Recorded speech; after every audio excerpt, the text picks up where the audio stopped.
রাজমিস্ত্রির কাজ করে বিশ্ববিদ্যালয়ে ভর্তি হওয়া দুই ভাইয়ের সংগ্রামী জীবন নিয়ে সংবাদ প্রকাশ করে কালবেলা মাল্টিমিডিয়া। দুঃখিনী মায়ের দুই ছেলের গল্প আলোড়ন তোলে নেট দুনিয়ায়।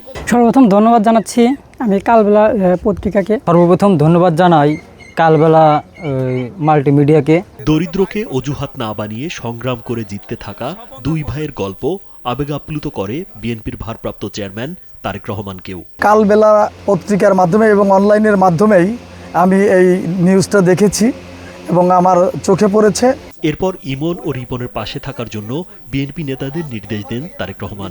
এই কালবেলায় যে নিউজটি ছাপানো হয়েছে, দেখানো হয়েছে, সেটা দেখে আমি অভিভূত হয়েছি এবং এই পরিবারের প্রতি, এদের প্রতি আমি আমার দৃষ্টি আকর্ষণ করেছে এবং আমি এটা দেখার পরে আমার নেতা জনাব তারেক রহমানকে এটা পাঠিয়ে দিয়েছি। স্যান্ডেলিনা সো, রূপচর্চায় আভিজাত্য। এবং জনাব তারেক রহমান আমাদেরকে বলেছেন যে এইরকম পরিবারের পাশে বিএনপির থাকা উচিত। আমি সেই তারেক রহমানের নির্দেশক্রমেই আমি আজকে এখানে এসেছি এবং এসে দেখলাম এই পরিবারটা এবং এই পরিবারের মাকে আমি আগে প্রথমে ধন্যবাদ জানালাম।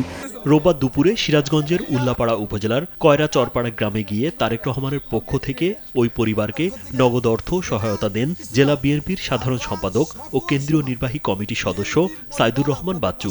এ সময় তিনি কালবেলাকে ধন্যবাদ জানান। ধন্যবাদ আমি প্রথমেই কালবেলাকে দেব। সাইদুর রহমান বাচ্চু আরও জানান, এই ধরনের পরিবার যারা পড়াশোনায় আগ্রহী, অর্থের অভাবে এদের পড়াশোনা যাতে থেমে না যায়, এজন্য সমাজের বিত্তবানদের এগিয়ে আসা উচিত। যারা সমাজের বিত্তবান আছে আমি তাদেরকে অনুরোধ করব এই ধরনের পরিবারের পাশে আপনারা এসে থাকবেন। এদিকে কালবেলা মাল্টিমিডিয়ার প্রতি কৃতজ্ঞতা প্রকাশ করেন ইমন হোসেন ও তার ভাই রিপন। সর্বপ্রথম ধন্যবাদ জানাই কালবেলা মাল্টিমিডিয়াকে, যার মাধ্যমে আমরা দুই ভাই যে রাজমিস্ত্রি কাজ করে এবং কৃষি কাজ করে যে বিশ্ববিদ্যালয়ের একটা আসন আমরা পেয়েছি, সেটাই কালবেলা নিউজ চ্যানেলে আমাদের প্রথম প্রকাশিত হয়। আমি ধন্যবাদ জানাচ্ছি বিএনপির ভারপ্রাপ্ত চেয়ারম্যান তারেক জিয়াকে এবং সিরাজগঞ্জের জেলা সেক্রেটারি ও অন্যান্য বিএনপির নেতাবৃন্দকে। কালবেলাকে ধন্যবাদ জানান ফেসবুক ভিত্তিক সংবাদকর্মী মামুন বিশ্বাসও। কালবেলা তাদের নিয়ে নিউজ করে, সেই নিউজ দেখে আজকে জেলা বিএনপির সেক্রেটারি সাইদুর রহমান বাচ্চু সহ আরও নেতৃবৃন্দ সেই রিপনদের বাড়িতে আসে এবং আর্থিক সহযোগিতা করে।